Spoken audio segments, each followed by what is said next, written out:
أعوذ بالله من الشيطان الرجيم. قل هو الله أحد الله الصمد لم يلد ولم يولد ولم يكن له كفوا أحد.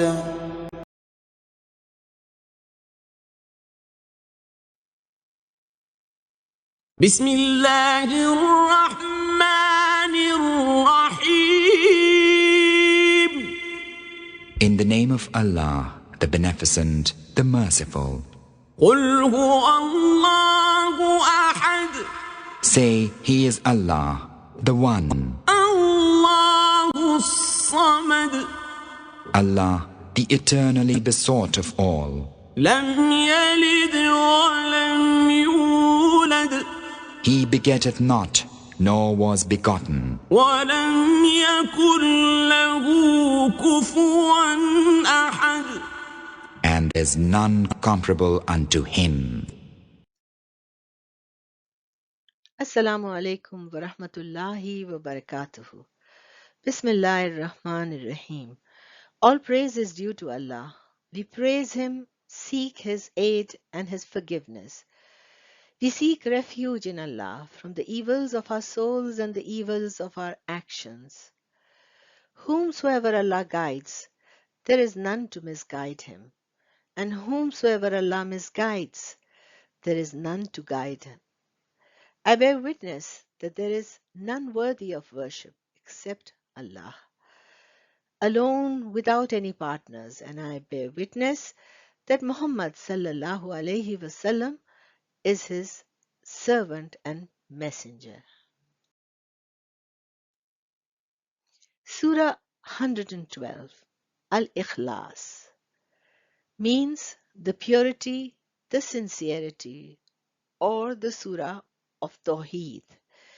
It is only 4 ayats, yet it sums up the essence of Islam, of monotheism. The name Al Ikhlas is not merely the name of this surah, but also the title of its content, for it deals exclusively with Tawheed. The other surahs of the Quran generally have been designated after a word occurring in them. But in this surah, the word Ikhlas appears nowhere. It has been given the name in view of its meaning and subject matter. Whoever understands it and believes in its teachings will get rid of shirk, polytheism, completely. Surah Al Ikhlas was revealed to Prophet Muhammad. May the mercy and blessings of Allah be upon him, during the early days of Islam. The polytheists and pagans of Mecca one day approached and challenged the Prophet ﷺ, saying, "Give us the genealogy of your Lord."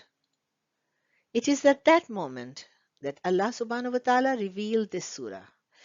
Ikrimah has related in a tradition from Ibn Abbas saying that a group of Jews came before the Holy Prophet, upon whom be peace, and said, "O Muhammad, upon whom be Allah's peace and blessings, tell us of the attributes of your Lord, who has sent you as a prophet." Thereupon, Allah sent down this surah. It's basically Allah subhanahu wa ta'ala introducing himself.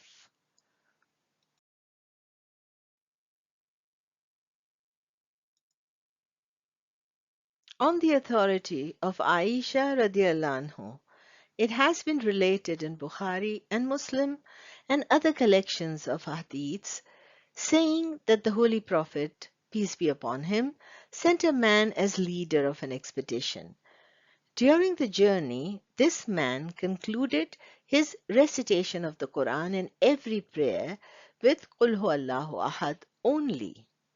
On their return, the companions mentioned this before the Holy Prophet, peace be upon him. The Prophet asked this man as to why he did so. When the man was asked, he replied, In this surah, the attributes of the merciful God has been stated. Therefore, I love to recite it again and again. When the Prophet heard this reply, he said to the people, "Inform him that Allah holds him in great love and esteem." Hadith on the virtues of Surah Al Ikhlas.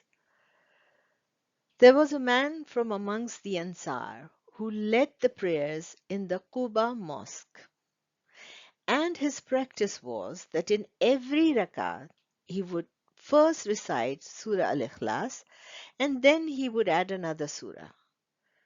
The people objected to it and said to him, "Don't you think that Surah Al Ikhlas in itself is enough? Why do you join another surah to it? You should either recite only this surah or you should leave it and recite some other surah." The man said, "I cannot leave it. Instead, I would rather give up leading the prayers." The people did not want anyone else to lead, so they brought the matter before Prophet Muhammad sallallahu alaihi wasallam. The Prophet asked the man, "What prevents you from conceding to what your friends or companions desire? What makes you recite this particular surah in every rakah?" The man replied, "Because it is a description of the Most Merciful. I have great love for this surah." Prophet Muhammad sallallahu alaihi wasallam said, "Your love for this surah has earned you entry to paradise. Your love for it shall admit you into paradise." Hadith from Muslim on the virtues of Surah Al Ikhlas. Narrated from Abu al-Darda that the Prophet, peace and blessings of Allah be upon him, said, "Is any one of you unable to recite 1/3 of the Quran in one night?" The people said, "How could anyone read 1/3 of the Quran?" The Prophet, peace be upon him, said, "Recite Qul Huwallahu Ahad, Surah Al Ikhlas, which is equivalent to 1/3 of the Quran."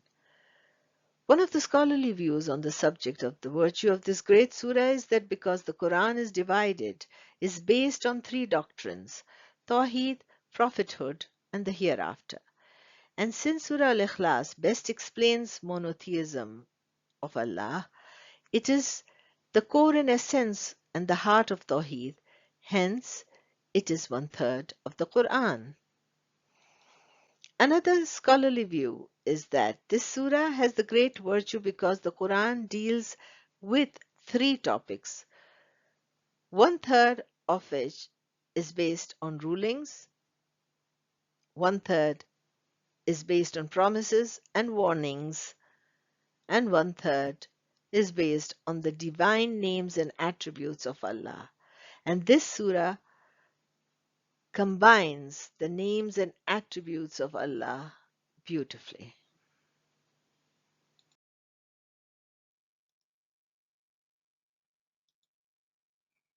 Abu Huraira narrated that the Messenger of Allah, peace and blessings of Allah be upon him, said to the people, "Together, together, for I will recite to you 1/3 of the Quran." So those who could gather, gathered there. Then the Prophet of Allah, peace and blessings of Allah be upon him, came out of his house and recited Surah Al Ikhlas, Qul Huwallahu Ahad. Then he went back inside his house. The people said to one another, "Perhaps there has been some news from the heaven, on account of which the Prophet of Allah has gone back inside the house." And they kept waiting to hear the rest. Then the Prophet of Allah, peace and blessings of Allah be upon him, came out of the house and said, "I told you that I was going to recite to you 1/3 of the Quran. Verily, Surah Al Ikhlas is equivalent to 1/3 of the Quran." It is amazing to believe that reading Surah Al Ikhlas 3 times will give you the blessings of reading the entire Quran. One may then think, well, there is no point in reading the entire Quran. Just read Surah Al Ikhlas 3 times. To clear the confusion, it is important to understand that there is a difference between jaza, reward, and ijza, what is sufficient. Jaza means the reward which Allah gives for obeying Him, and ijza means what is sufficient and takes the place of something else. Therefore, reciting Surah Al Ikhlas